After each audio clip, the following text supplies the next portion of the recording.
है ना, तो ये हो जाएगा जेड से Z plus h f t d T.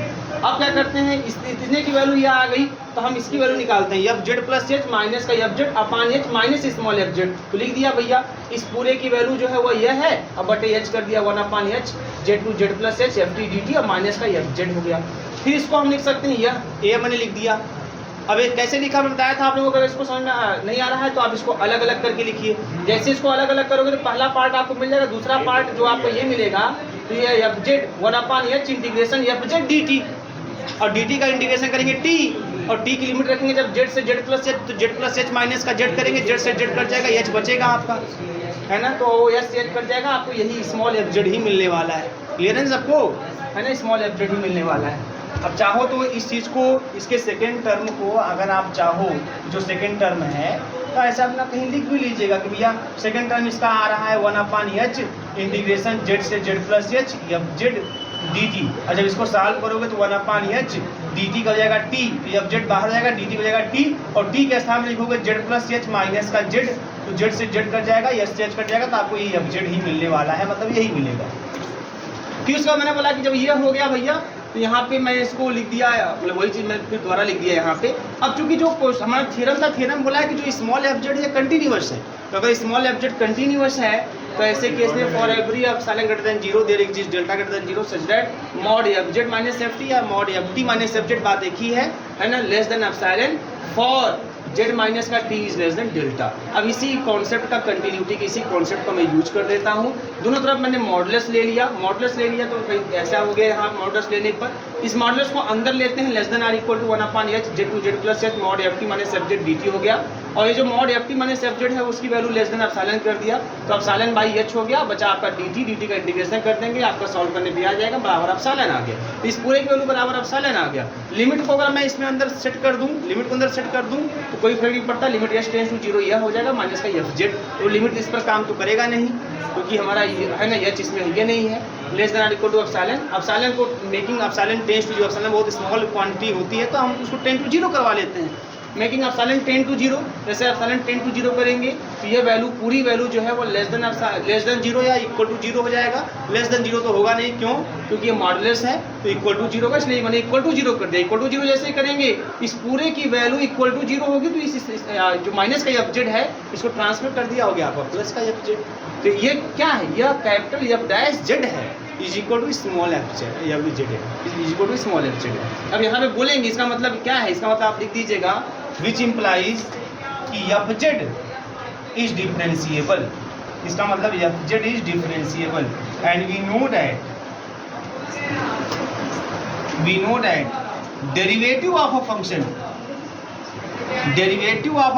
किसी फंक्शन का जो डेरिवेटिव होता है is also differentiable, derivative of a function is also differentiable, है ना, which implies F Z is differentiable, F Z differentiable है, और स्मॉल एफ जेड डिफरेंशिएबल है, इसका मतलब एफ जेड इज एनालिटिक, आपको इम्प्रूव करना था, ठीक है, प्रूव कर लीजिए, छाप लीजिए आप कम और, ठीक है। देखिए लिवलीज थ्योरम, लिवलीज थ्योरम LIOVILLE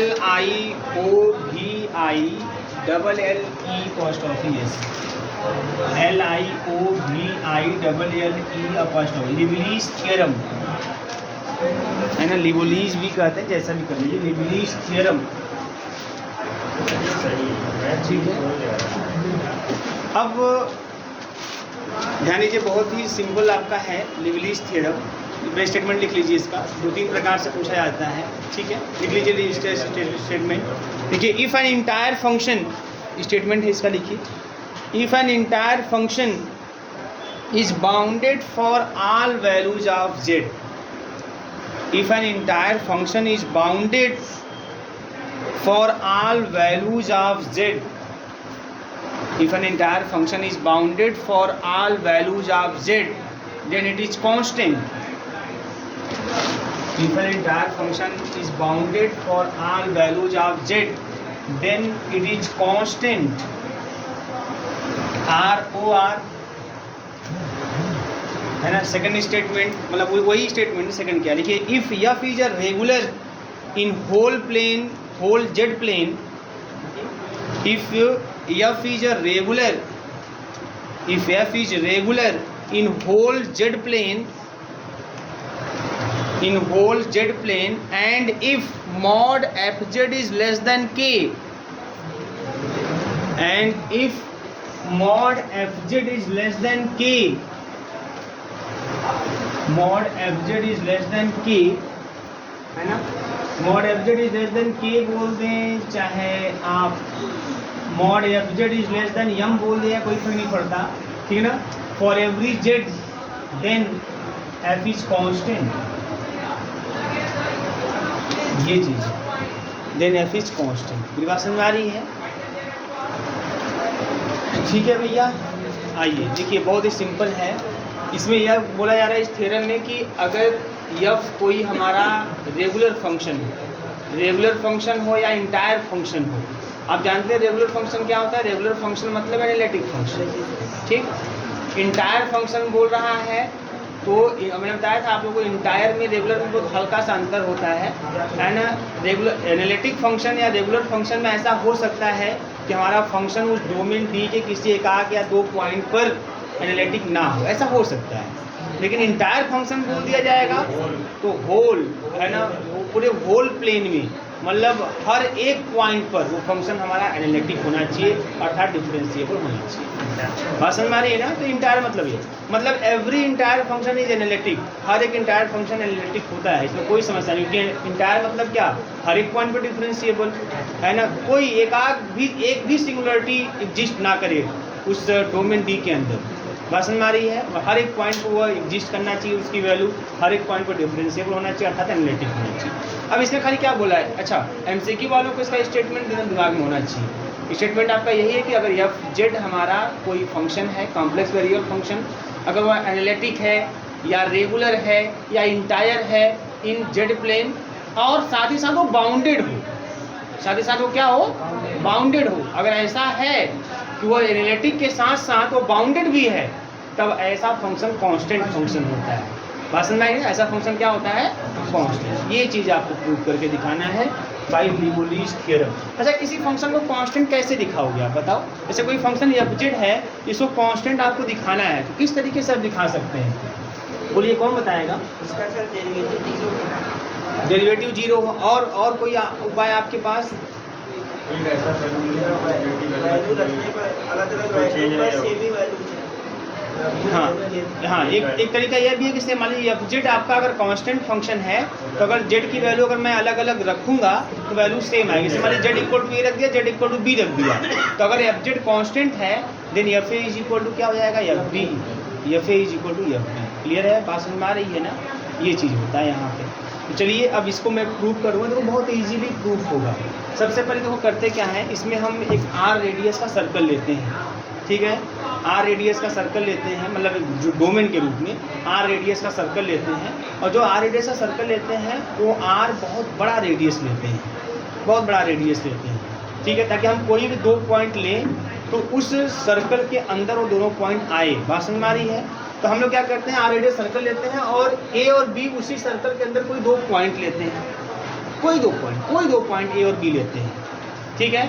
मान लेते हैं कि हमारा जो एफ जेड है, F Z is analytic within and on a circle C and the radius of circle C is capital R।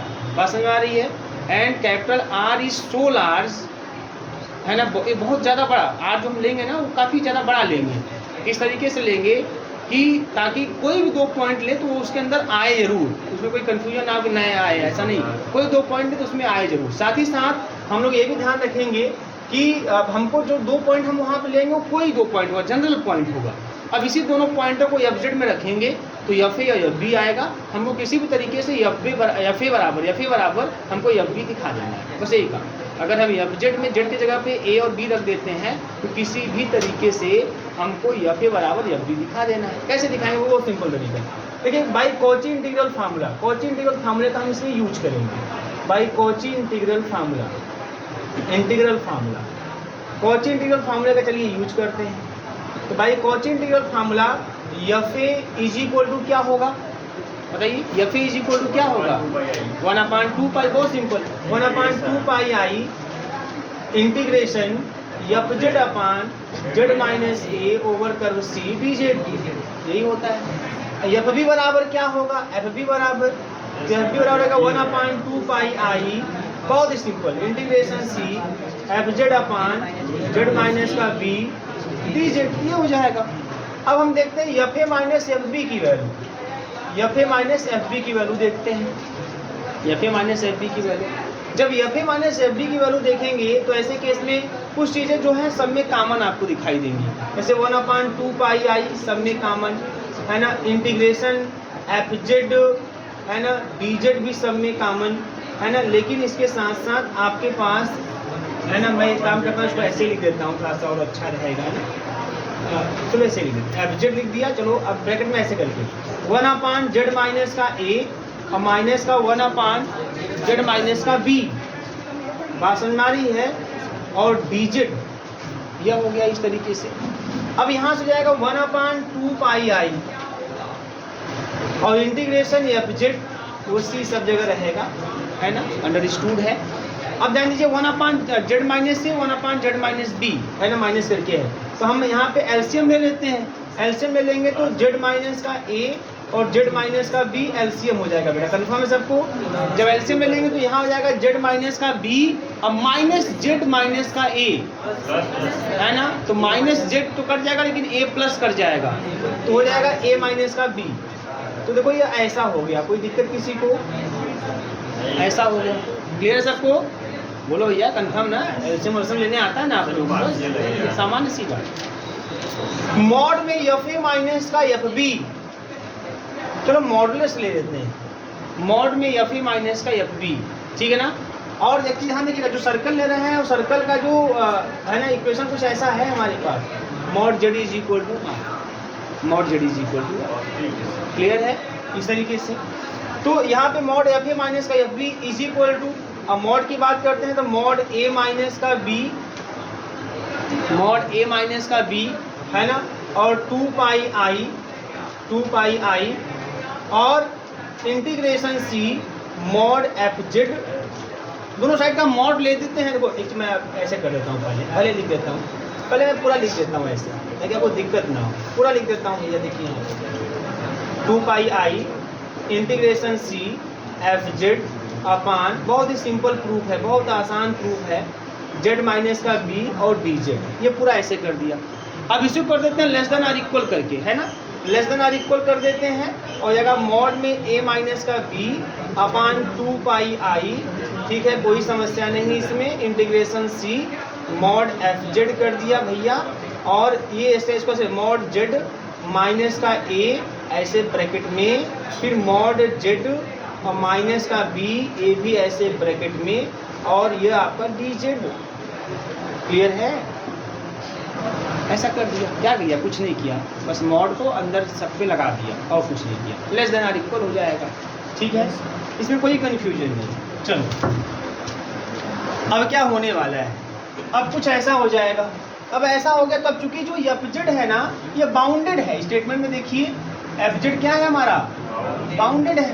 तो अगर एफ जेड बाउंडेड होगा देन देयर एग्जिस्ट यम या के, कुछ भी ऐसा कोई एक वैल्यू ऐसी एग्जिस्ट करेगी such that mod f Z is less than are equal M. बोलो भैया, यही ना होगा, बाउंडेड मतलब यही ना हो गया इस तरीके से। इसका मतलब कि जो एफ ए माइनस का एफ बी है हमारे पास, अब देखो यहाँ पे ये लेस देन आर इक्वल और मॉड में a माइनस का b अपान 2 पाई आई, ध्यान दीजिएगा कि मॉड एफ जेड के स्थान पे कैपिटल एम लिख दिया, इनटू कैपिटल एम बाहर कर दिया। अब बचा क्या हमारे पास, और इंटीग्रेशन, और जो हमारे पास डी जेड बचा हुआ है, डी जेड को भी ऐसे लिख देते हैं, ऐसे डी जेड को भी लिख देते हैं, क्लियर है, ऐसे डी जेड को कर दिया।